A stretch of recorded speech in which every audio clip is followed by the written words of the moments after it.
Hello friends, मेरा नाम है मधु मलिक और स्वागत है आपका एम विद मधु पर।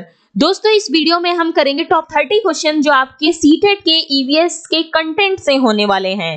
कंटेंट का मैं मैराथन आपको दे चुकी हूं। कंटेंट का अगर आपने मैराथन नहीं देखा तो आप उसको देखिए। उसको देखने के बाद आप इजीली सभी क्वेश्चंस कर लेंगे।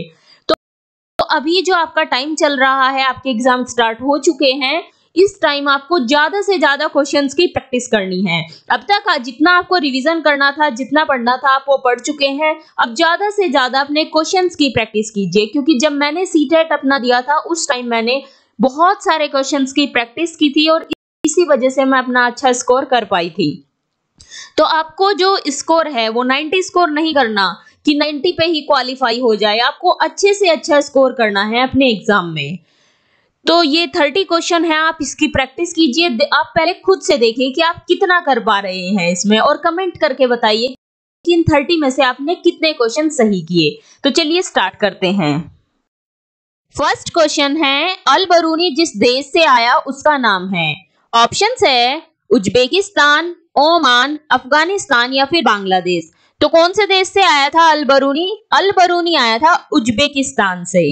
ये सभी पॉइंट्स मैंने आपको जो एनसीईआरटी की नोट्स प्रोवाइड कराए थे अपने टेलीग्राम पर, उसमें सभी पॉइंट्स आपको दिए हुए हैं।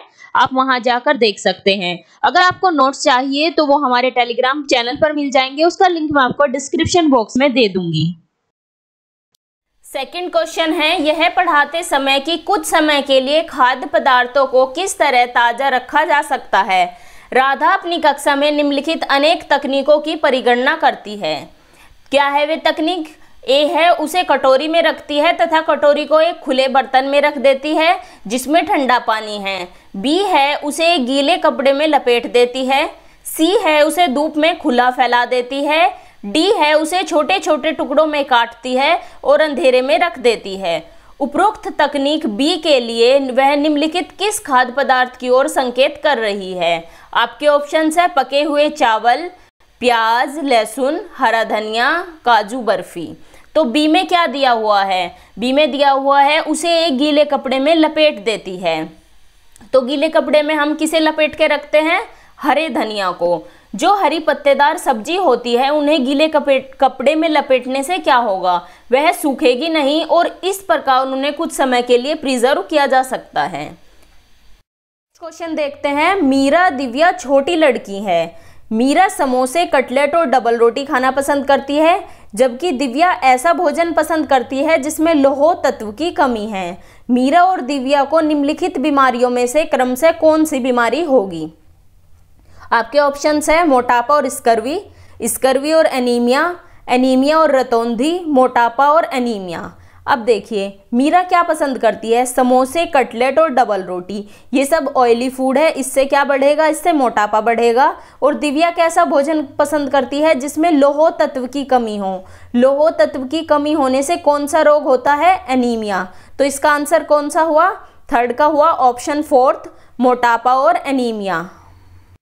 फोर्थ क्वेश्चन है, पानी के साथ प्रयोग करते हुए ज्योति यह देखती है कि स्टील की खाली कटोरी पानी पर तैरती है, लेकिन लोहे की एक छोटी कील डूब जाती है। इसे डैश तथ्य द्वारा व्याख्यायित किया जा सकता है। ऑप्शंस है, फर्स्ट है लोहा पानी की तुलना में हल्का होता है और स्टील पानी की तुलना में भारी है। सेकंड है, स्टील की कटोरी पर लगने वाला बल उसके भार की तुलना में ज्यादा है, जबकि लोहे की कील पर लगने वाला बल उसके भार की तुलना में कम है। थर्ड है, लोहे की कील पर लगने वाला बल उसके भार की तुलना में ज्यादा है, जबकि स्टील की कटोरी पर लगने वाला बल उसके भार की तुलना में कम है। फोर्थ है, लोहा पानी की तुलना में भारी है और स्टील पानी की तुलना में हल्का है। तो इसका आंसर क्या होगा? इसका आंसर होगा ऑप्शन सेकेंड, यानी कि जो बल स्टील की कटोरी पर लगता है वह उसकी भार की तुलना में ज्यादा है, जबकि लोहे की कील पर लगने वाला बल उसकी भार की तुलना में कम है। फिफ्थ क्वेश्चन है, सांपों के संदर्भ में सही कथन चुनिए। आपके ऑप्शंस है, हमारे देश में केवल 4 तरह के जहरीले सांप पाए जाते हैं।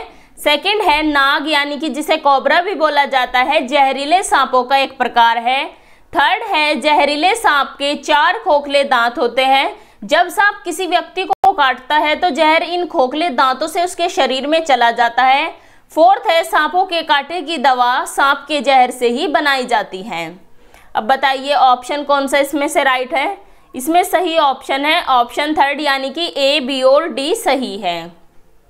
ए क्या है, हमारे देश में केवल 4 तरह के जहरीले सांप पाए जाते हैं। बिल्कुल 4 तरह के जहरीले सांप हमारे देश में पाए जाते हैं। और कौन कौन से हैं वे? नाग, करैत, दुबोया और अफई। कौन कौन से? नाग, करैत, दुबोया और अफई। ये 4 तरह के जहरीले सांप है जो हमारे देश में पाए जाते हैं। सेकंड है नाग यानी कि कोबरा, बिल्कुल ये भी एक जहरीला सांप है। थर्ड में दिया है कि जहरीले सांप के 4 खोखले दांत होते हैं। ये यही आंसर गलत हो गया क्योंकि 4 खोखले दांत नहीं 2 खोखले दांत होते हैं। एनसीईआरटी में आपको मिल जाएगा, आप देखना, सपेरे की कहानी में मिलेगा आपको ये। उसमें दिया हुआ है कि जहरीले सांप के 2 खोखले दांत होते हैं, इसलिए ये ऑप्शन आपका गलत हो गया। फोर्थ है सांप के कांटे की दवा भी सांप के जहर से ही बनाई जाती है। बिल्कुल इस दवा को सीरम कहा जाता है। तो इसमें आपका ऑप्शन हुआ फर्स्ट, सेकंड और फोर्थ राइट है, सी गलत है। नेक्स्ट क्वेश्चन है, बिहार के गांव में बहुत से किसान अतिरिक्त धन कमाने के लिए मधुमक्खी पालकर शहद एकत्रित करने का कार्य करते हैं। मधुमक्खी पालन करने का सबसे अच्छा समय है, आपको बताना है कि कौन सा समय मधुमक्खी पालन करने का सबसे अच्छा है। आपके ऑप्शन है जुलाई से सितंबर, अक्टूबर से दिसंबर, जनवरी से मार्च या फिर अप्रैल से जून।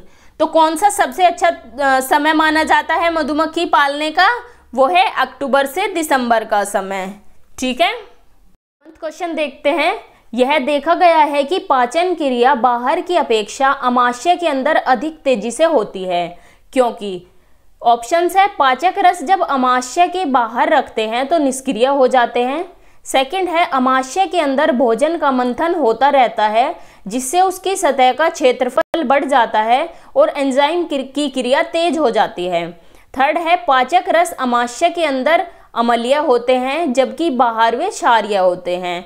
फोर्थ है अमाशय के अंदर भोजन की उपस्थिति में पाचक रस का उत्पादन बहुत ज़्यादा होता है। अब इसका आंसर क्या होगा?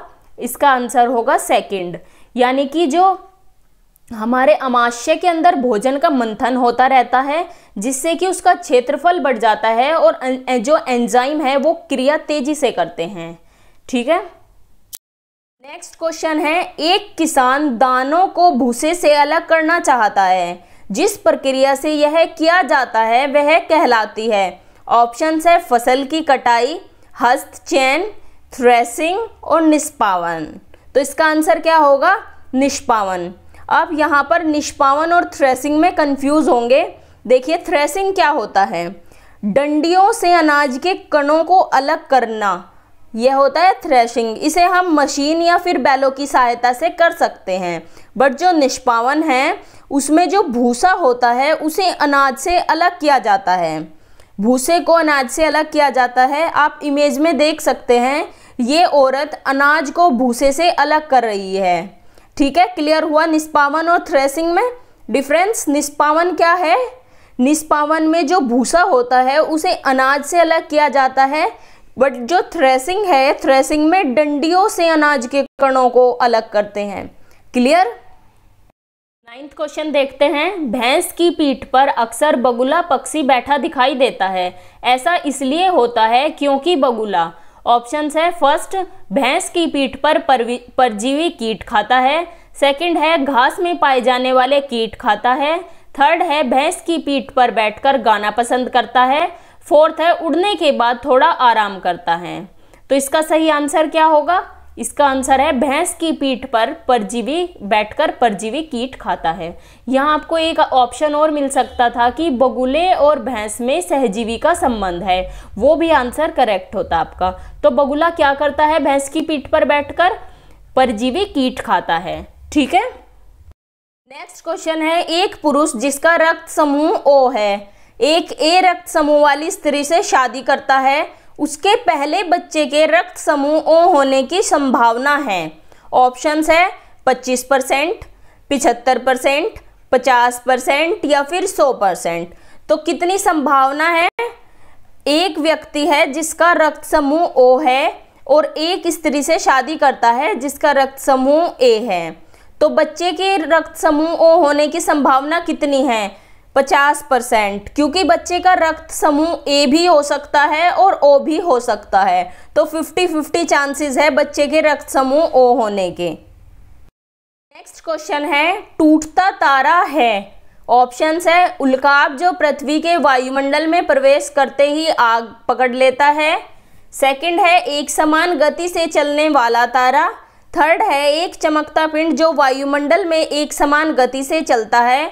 फोर्थ है, एक तारा जिसके एक सिरे पर पूंछ होती है। तो आंसर क्या हुआ इसका? आंसर हुआ फर्स्ट, उल्काप जो पृथ्वी के वायुमंडल में प्रवेश करते ही आग पकड़ लेता है। तो क्या है टूटता तारा? वैसे कोई तारा टूटता नहीं, लेकिन हमें जो कभी कभी तारे टूटते हुए दिखाई देते हैं वे तारे नहीं होते, वे उल्कापिंड होते हैं। क्या होते हैं? उल्कापिंड।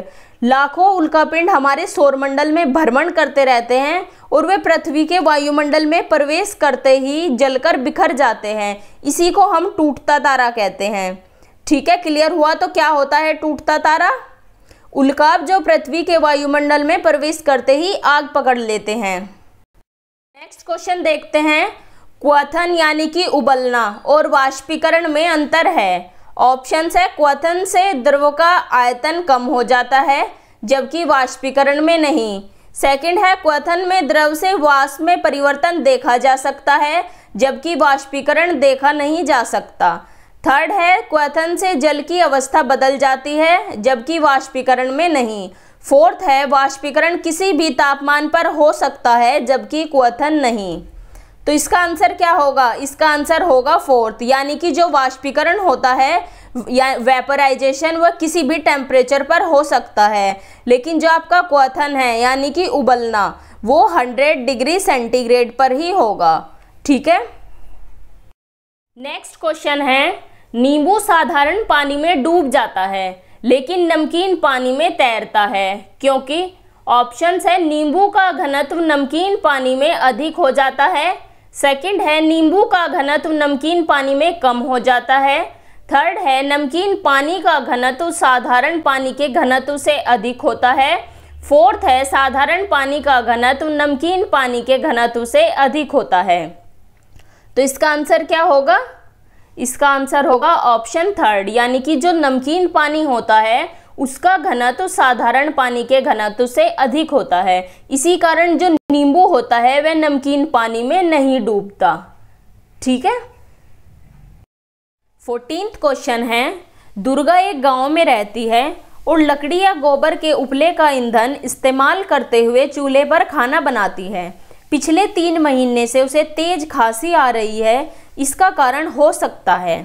आपके ऑप्शंस है, फर्स्ट है, जलते हुए ईंधन के धुएं से उसे एलर्जी हो गई होगी। सेकंड है, उसकी झोपड़ी के अंदर और बाहर प्रदूषण और वृद्धावस्था।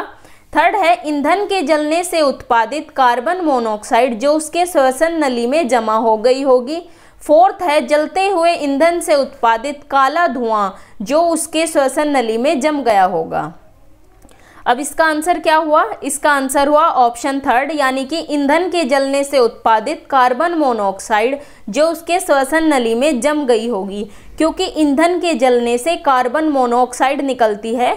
तो ऑप्शन कौन सा हुआ? 14 का ऑप्शन थर्ड। नेक्स्ट क्वेश्चन है, पके हुए चावल रेफ्रिजरेटर में अपेक्षाकृत लंबे समय तक परिरक्षित किए जा सकते हैं क्योंकि? ऑप्शंस है, कम तापमान पर भोजन का नमी तत्व घट जाता है। सेकंड है, रेफ्रिजरेटर में कुछ ऐसे रसायन होते हैं जो रोगाणु को नष्ट कर देते हैं। थर्ड है, कम तापमान पर रोगाणु निष्क्रिय हो जाते हैं। फोर्थ है, रोगाणु कम तापमान पर नष्ट हो जाते हैं। अब इसका आंसर क्या होगा? इसका आंसर होगा थर्ड, यानी कि कम तापमान पर रोगाणु निष्क्रिय हो जाते हैं। लो टेम्परेचर पर जो जर्म्स होते हैं वो इनएक्टिव हो जाते हैं। इसी वजह से जो पके हुए चावल या कोई भी फूड लंबे समय तक हम परिरक्षित कर सकते हैं रेफ्रिजरेटर में। ठीक है। नेक्स्ट क्वेश्चन है, रक्त की जांच द्वारा किसकी उपस्थिति से मलेरिया की पहचान होती है? आपके ऑप्शंस है, लाल रक्त कोशिकाओं में मच्छर के अंडे। सेकंड है, लाल रक्त कोशिकाओं में मलेरिया परजीवी यानी कि प्लाज्मोडियम। थर्ड है, रक्त में क्षतिग्रस्त यकृत कोशिकाएं। फोर्थ है रक्त में मच्छर के लार्वे। अब क्या होगा इसका आंसर? इसका आंसर है सेकंड, यानी कि लाल रक्त कोशिकाओं में मलेरिया परजीवी प्लाज्मोडियम। अब जो मलेरिया होता है वह किस मच्छर के काटने से होता है? ये भी आपसे क्वेश्चन पूछा जा सकता है कि मलेरिया किस मच्छर के काटने से होता है। तो बताइए किस मच्छर के काटने से होता है? एनाफ्लीज मादा मच्छर के। एनाफ्लीज मादा मच्छर के काटने से मलेरिया होता है। और ये किस वैज्ञानिक ने पता लगाया था कि जो मलेरिया है वह मच्छर से फैलता है? कौन थे वे? वे थे रोनाल्ड रॉस। रोनाल्ड रॉस ने पता लगाया था जो मलेरिया है वह मच्छर से फैलता है, और इसी वजह से इन्हें 1902 में नोबेल पुरस्कार मिला था। ठीक है, तो रक्त की जांच के द्वारा किसकी उपस्थिति के कारण मलेरिया की पहचान होती है? लाल रक्त कोशिकाओं में मलेरिया परजीवी यानी कि प्लाज्मोडियम। ठीक है। 17th क्वेश्चन है कांसा यानी कि ब्रॉन्ज के विषय में, जिसका उपयोग गोलकोंडा के किले में मिली तोपों में किया गया था। सही कथन चुनिए। आपके ऑप्शंस है कांसा तांबा तथा टिन की मिश्र धातु है, कांसा तांबा तथा प्लेटिनम की मिश्र धातु है, कांसा एक तत्व है, फोर्थ है कांसा तांबा तथा जस्ते की मिश्र धातु है। यह क्वेश्चन आपको हर तीसरे साल सीटेट में देखने को मिलेगा।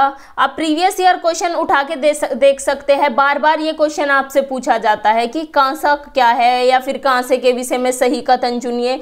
घुमा फिराकर आपको किसी भी तरह से एग्जामिनर ये क्वेश्चन सीटेट में दे ही देता है। सीटेट का फेवरेट क्वेश्चन है ये। तो इसका आंसर क्या होगा?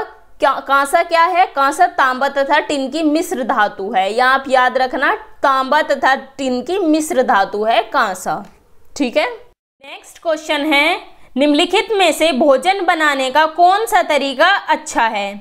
ऑप्शंस है सब्जियों को अच्छी तरह से धोना और फिर काटना, सेकंड है सब्जियों को काटना और तब उन्हें चलते पानी में धोना, थर्ड है सब्जियों को काटने और पकाने से पहले उन्हें कुछ समय के लिए धूप में रखना, फोर्थ है बैक्टीरिया नष्ट करने के लिए सब्जियों को गहरे तलते हुए पकाना।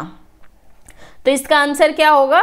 इसका आंसर होगा ऑप्शन फर्स्ट, यानी कि सब्जियों को अच्छी तरह से धोना और फिर काटना। आप सब्जियों को काटने से पहले ही धोते हैं, इससे उसकी गंदगी निकल जाती है। अगर आप सब्जियों को काटने के बाद धोएंगे, इससे उनके कुछ पोषक तत्व नष्ट हो जाते हैं। इसलिए बेस्ट यही है कि सब्जियों को अच्छी तरह से धोने के बाद ही काटें। नेक्स्ट क्वेश्चन है, रेत और नमक के मिश्रण को पृथक करने के लिए प्रक्रियाओं के निम्नलिखित 4 क्रमों में से किसका उपयोग किया जाना चाहिए? इसमें हमें बताना है कि हम किस प्रक्रिया के द्वारा कैसे कैसे रेत और नमक को अलग करते हैं। सबसे पहले तो हम रेत और नमक को अलग करने की प्रक्रिया को ही देख लेते हैं, उसके बाद इसका आंसर देखेंगे। हम एक बर्तन में पानी लेकर नमक और रेत के मिश्रण को उस पानी में डाल देंगे। इससे क्या होगा? जो रेत है वह नीचे बैठ जाएगा, क्योंकि रेत भारी होता है, और नमक पानी में घुल जाएगा। इसी क्रिया को अवसादन बोलते हैं। जब रेत नीचे बैठ जाता है और नमक पानी में घुल जाता है, इसे क्या बोलते हैं? अवसादन। अब इस पानी को दूसरे बर्तन में पलट देंगे, इसको बोलते हैं हम निस्तारण। क्या बोलते हैं? निस्तारण। इसमें रेत अलग हो जाएगा और अब नमक का मिश्रण ही हमारे पास बचेगा। इस नमक के मिश्रण में भी कुछ कण रेत के रह गए होंगे। अब इसको हम फिल्टर करेंगे। इस फिल्ट्रेशन की प्रोसेस को बोलते हैं हम निस्यंदन। क्या कहा जाता है इसे? निस्यंदन। फिल्टर करने के बाद जो पानी बचा उसमें अब बस नमक है। यदि हमें नमक और पानी को अलग करना हो तो हमें क्या करना होगा? उस पानी को गर्म कर देंगे। जो पानी होगा हम उसे गर्म कर देंगे, वह भाप बनकर उठ जाएगा और नमक बच जाएगा। इस तरीके से हम नमक और रेत के मिश्रण को अलग कर सकते हैं। तो इसमें सबसे पहले क्या हुआ था? अवसादन, उसके बाद निस्तारण, फिर निस्यंदन और सबसे लास्ट में हुआ था वाष्पन। तो यही क्रम है इसका। नेक्स्ट क्वेश्चन है, रेखा की माँ डैश के लिए रोजाना तालाब से लाए पानी में फिटकरी डालती है। आपके ऑप्शंस है पानी को रंग रहित करने के लिए, सेकंड है हल्के निलंबित अपद्रव्यों को अवसादित करने के लिए, थर्ड है कठोर जल को मृदु जल में परिवर्तित करने, फोर्थ है पानी में मौजूद रोगाणु को खत्म करने के लिए। तो रेखा की माँ पानी में फिटकरी क्यों डालती है? ताकि जो हल्के निलंबित अपद्रव है वे अवसादित हो जाए। क्यों डालती है पानी में फिटकरी? जिससे कि पानी में जो अशुद्धियाँ घुली हुई है वह निलंबित होकर नीचे बैठ जाए। तो इसका आंसर हुआ ऑप्शन सेकंड। थर्ड में क्या है कि कठोर जल को मृदु जल में परिवर्तित करने के लिए। हम कठोर जल को मृदु जल में कैसे परिवर्तित कर सकते हैं? हम पानी को उबालकर कठोर जल को मृदु जल में परिवर्तित कर सकते हैं। फोर्थ है कि पानी में मौजूद रोगाणु को खत्म करने के लिए। पानी में मौजूद रोगाणु को खत्म करने के लिए हम फिटकरी नहीं डालते, उसमें क्लोरीन मिलाया जाता है इसके लिए। ठीक है, तो ऑप्शन सेकंड राइट रहेगा इसका, हल्के निलंबित अपद्रवों को अवसादित करने के लिए। नेक्स्ट क्वेश्चन देखते हैं। डैश के लिए मछली घर यानी कि एक्वेरियम में हवा पंप रखा जाता है। ऑप्शन है पानी को साफ करना, सेकंड है जलीय पौधों को अधिक कार्बन डाइऑक्साइड उपलब्ध कराने, थर्ड है अधिक ऑक्सीजन को पानी में घुलने देने, फोर्थ है मछली घर की शोभा बढ़ाने। तो क्यों रखा जाता है हवा पंप एक्वेरियम में? इसका ऑप्शन होगा ऑप्शन थर्ड, यानी कि अधिक ऑक्सीजन को पानी में घुलने देने। पंप इसलिए लगाया जाता है ताकि पंप के थ्रू ऑक्सीजन पानी में घुलती रहे और मछलियों को ऑक्सीजन की कमी ना हो। नेक्स्ट क्वेश्चन है, अंजलि की सहेली दांतों में क्षय से बचने के लिए निम्नलिखित 4 तरीके बताती है। कौन कौन से तरीके बताती है देखते हैं। फर्स्ट है दिन में 2 बार ब्रश करें, सेकंड है इनेमल कम ना हो इसके लिए ब्रशेस पहने, थर्ड है मिठाई, चॉकलेट और कार्बन डाइऑक्साइड युक्त पेय पदार्थ न ले, फोर्थ है हर खाने के बाद कुल्ला करें। अंजलि को उपरोक्त तरीके में से किसका अनुपालन करना चाहिए? तो कौन कौन से इसमें सही है? इसमें सही फर्स्ट है, यानी कि दिन में 2 बार ब्रश करें। थर्ड भी इसमें राइट है, मिठाई, चॉकलेट और कार्बन डाइऑक्साइड युक्त पेय पदार्थ ना ले, और हमें हर खाने के बाद कुल्ला भी करना चाहिए। इसमें सेकंड दिया हुआ है इनेमल कम ना हो इसके लिए ब्रशेस पहने। आपको अलग से कुछ पहनने की ज़रूरत नहीं है, आप बस ये जो और पॉइंट्स दिए हुए हैं अगर ये ही फॉलो करेंगे तो इससे भी क्षय रोग से बच सकते हैं। तो इसका आंसर होगा ऑप्शन सेकंड, यानी कि सी, डी और ए। यानी कि दिन में 2 बार ब्रश करें, सी यानी कि मिठाई, चॉकलेट और कार्बन डाइऑक्साइड युक्त पेय पदार्थ ना ले, और डी है खाने के बाद कुल्ला करें। नेक्स्ट क्वेश्चन है, नीचे दिए गए वेन आरेख का अध्ययन कीजिए। यानी कि यहाँ आपको एक वेन डायग्राम दिया गया है जिसमें 3 ग्रुप दिए गए हैं। एक ग्रुप में है जमीन पर रहने वाले जीव जंतु, एक में है पानी में रहने वाले जीव जंतु, और एक में है अंडे देने वाले जीव जंतु। इसमें आपको बताना है कि निम्नलिखित में से कौन से जीव जंतु एक्स में रखे जा सकते हैं। यानी कि एक्स का क्या मतलब हुआ यहाँ पर, जो तीनों में कॉमन हो। आपके ऑप्शंस है मगरमच्छ, ईल यानी कि सर्पमीन, शार्क या फिर मछली। अब जो ईल, शार्क और मछली है ये तीनों पानी में तो रहते हैं लेकिन ये जमीन पर नहीं रहते। तो ये 3 ऑप्शन आपके ठीक नहीं होंगे। ऑप्शन कौन सा सही होगा, यानी कि मगरमच्छ। मगरमच्छ जमीन पर भी रहता है, पानी में भी रहता है और अंडे देता है। तो एक्स की जगह क्या रखा जा सकता है, मगरमच्छ। नेक्स्ट क्वेश्चन है, एक पश्मीना शॉल लगभग 1.5 साधारण स्वेटरों के बराबर गर्म होती है तथा एक साधारण पश्मीना शॉल को बुनने में 1.5 घंटों का समय लगता है। तो आपको बताना है इसमें कि एक जो पश्मीना शॉल होती है वह कितने स्वेटर के बराबर गर्म होती है और इसे बनाने में कितने घंटों का समय लगता है। तो इसका राइट ऑप्शन होगा ऑप्शन फोर्थ, यानी कि एक पश्मीना शॉल लगभग 6 साधारण स्वेटरों के बराबर गर्म होती है और 250 घंटों का समय लगता है इस पश्मीना शॉल को बनाने में। साधारण पश्मीना शॉल को बनाने में 250 घंटे का समय लगता है। क्वेश्चन है, जब एक मछली को पहले से उबले लेकिन कमरे के तापमान पर ठंडे किए गए पानी से भरे एक्वेरियम में डाला जाता है तो वह मर जाती है। ऐसा इसलिए होता है क्योंकि मछली घर यानी कि एक्वेरियम का पानी, आपके ऑप्शंस है मछली के तैरने योग्य नहीं है, सेकंड है ऑक्सीजन रहित है, थर्ड है मछली द्वारा पीने के योग्य नहीं है, और फोर्थ है खनिज रहित है। तो ऐसा क्यों होता है, मछली क्यों मर जाती है उबले हुए पानी में? क्योंकि वह खनिज रहित होता है।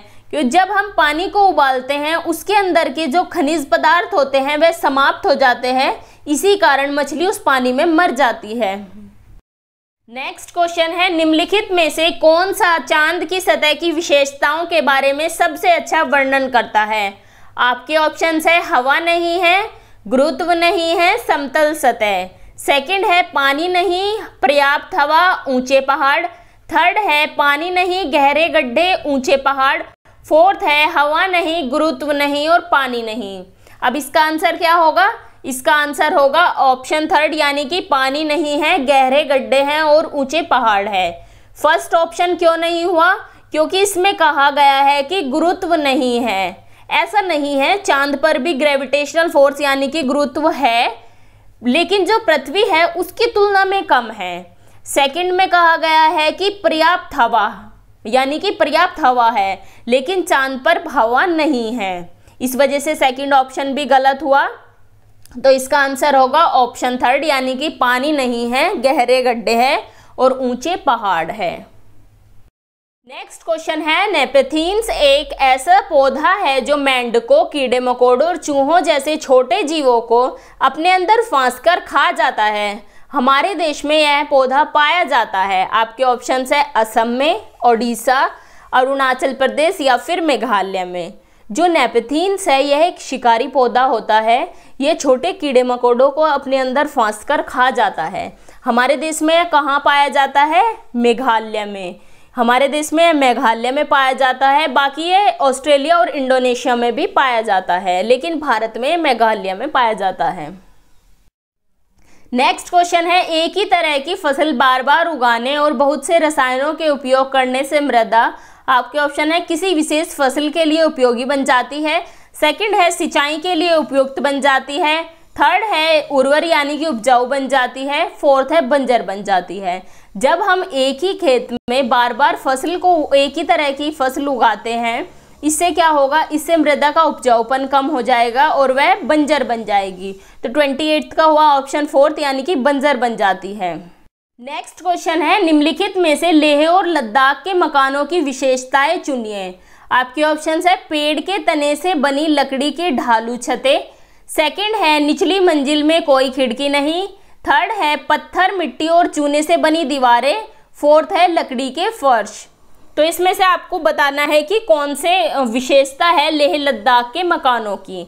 तो इसका आंसर कौन सा राइट होगा? इसका राइट आंसर होगा ऑप्शन फोर्थ, यानी कि बी, सी और डी। अब फर्स्ट सही क्यों नहीं है? फर्स्ट में दिया हुआ है कि पेड़ के तनों से बने लकड़ी की ढालू छतें। छतें बनी तो लकड़ी की होती है, लेकिन यहाँ पर छतें ढालू नहीं होती, क्योंकि लेह लद्दाख में बारिश बहुत कम होती है, इसी वजह से यहाँ की छतें ढालू नहीं होती। सेकंड दिया गया है कि निचली मंजिल में कोई खिड़की नहीं, ये भी सही है। पत्थर और मिट्टी की चूने की दीवार बनी होती है और लकड़ी के फर्श बने होते हैं। तो 29 का हुआ ऑप्शन फोर्थ, यानी कि बी, सी, डी ऑप्शन राइट है। नेक्स्ट क्वेश्चन है, आरती एक पोस्टर पर एक बीमारी की रोकथाम से संबंधित निम्नलिखित सावधानियां पढ़ती है। कौन कौन सी सावधानियां हैं? फर्स्ट है अपने आसपास पानी को जमा न होने दे। सेकंड है पानी के बर्तनों, कूलरों और टंकियों को साफ रखें। थर्ड है यदि कुछ जगहों पर पानी इकट्ठा हो जाता है तो तेल का छिड़काव करें। फोर्थ है स्वयं के बचाव के लिए जाली का प्रयोग करें। अब पोस्टर का उद्देश्य है डैश के फैलने के बारे में जागरूकता पैदा करना। ऑप्शन है डेंगू और जापानी ज्वर। सेकंड है चेचक और मलेरिया। थर्ड है डेंगू और आई फ्लू और फोर्थ है टाइफाइड और हैजा। तो ये जो सावधानियां दी हुई है जो सावधानियां, ये किसके लिए है? डेंगू और जापानी ज्वर के लिए।